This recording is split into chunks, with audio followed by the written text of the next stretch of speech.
These basic marketing resumes are a dime a dozen. We need someone with a completely unique skill set. Hi అందరికీ MNB English లెసన్స్కి మనస్ఫూర్తిగా స్వాగతం. ఈరోజు మనం ఒక super interesting English idiom నేర్చుకోబోతున్నాం. దీన్ని మీరు చాలా ఈజీగా మీ డైలీ కాన్వర్జేషన్స్లో వాడేయచ్చు. సరే, మరి ఆ ఇడియం ఏంతో చెప్పే ముందు ఒక చిన్న ప్రశ్నతో మొదలు పెడదామా? ఓకే, ఆలోచించండి.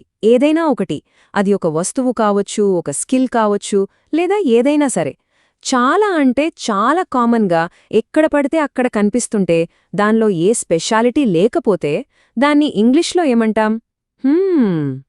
ఏమంటారు?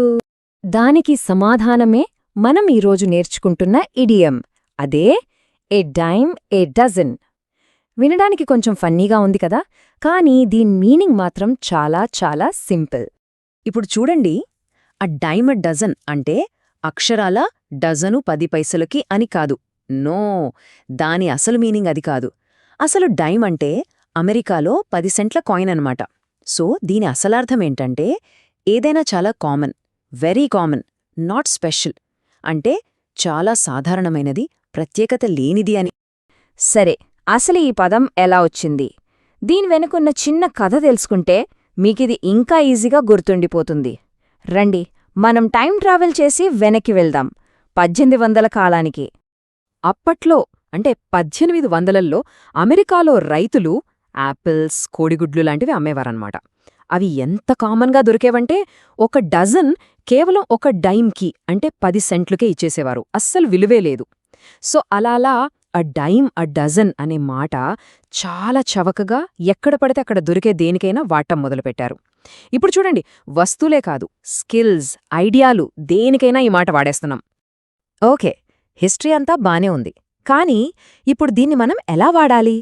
Let's look at some modern examples. అప్పుడే మనకు క్లియర్గా అర్థమవుతుంది. ఫస్ట్ ఎగ్జాంపుల్ చూద్దాం. Coding channels on YouTube are a dime a dozen these days. అంటే ఈ రోజుల్లో యూట్యూబ్ ఓపెన్ చేస్తే చాలు, కోడింగ్ నేర్పించే ఛానల్స్ కుప్పలు తెప్పలుగా ఉన్నాయి. అవి చాలా కామన్ అయిపోయాయి. వాటిలో ఏదో ఒక ప్రత్యేకమైన ఛానల్ వెతకడమే కష్టమన్నమాట. ఇంకో example, cheap phone cases are a dime a dozen online. ఇది మనలో చాలా మందికి అనుభవమే కదా.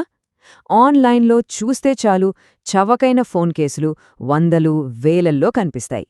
చాలా చాలా కామన్. ఇక ఫైనల్ ఎగ్జాంపుల్, ఇది కొంచెం deep. People with good ideas are a dime a dozen, but hard workers are rare. దీని అర్థమేంటంటే మంచి ఐడియాలున్నవాళ్లు చాలామందే ఉంటారు, అది కామన్. కానీ ఆ ఐడియాని నిజం చేయడానికి కష్టపడి పనిచేసేవాళ్లే చాలా అరుదుగా దొరుకుతారు. చూసారా ఈ ఇడియం ఎంత పవర్ఫుల్గా వాడొచ్చో? ఓకే, మీనింగ్ తెలిసింది, ఎగ్జాంపుల్స్ చూశాం. మరి దీన్ని సరిగ్గా పలకడం కూడా ఇంపార్టెంటే కదా. Let's practice. నాతో పాటు రిపీట్ చేయండి, ఓకేనా? A dime a dozen. Once more. A dime a dozen. Superb, చాలా బాగా చెప్పారు. ఇప్పుడు మీ వంతు, మీరే చెప్పండి. ఈ రోజుల్లో మీకు ఆ డైమ్ అ డజన్ అనిపించేవి ఏంటి? అంటే చాలా కామన్ అయిపోయాయి అని మీరు ఫీల్ అయ్యే విషయాలేంటి? కింద కామెంట్స్లో తప్పకుండా చెప్పండి, చూద్దాం. ఎందుకంటే ఒకటి మాత్రం నిజం, మన ఎంఎన్బి ఇంగ్లీష్ లెసన్స్ మాత్రం అ డైమ్ అ డజన్ అస్సలు కావు. ఇవి చాలా యూనిక్ కదా. ఈ లెసన్ మీకు నచ్చిందనే అనుకుంటున్నాను. నచ్చితే ఒక్క లైక్ కొట్టండి, మీ ఫ్రెండ్స్తో షేర్ చేసుకోండి, అండ్ మోస్ట్ ఇంపార్టెంట్లీ రేపటి డే 54 లెసన్ కోసం సబ్స్క్రైబ్ చేసుకోవడం అస్సలు మర్చిపోకండి. మళ్ళీ కలుద్దాం.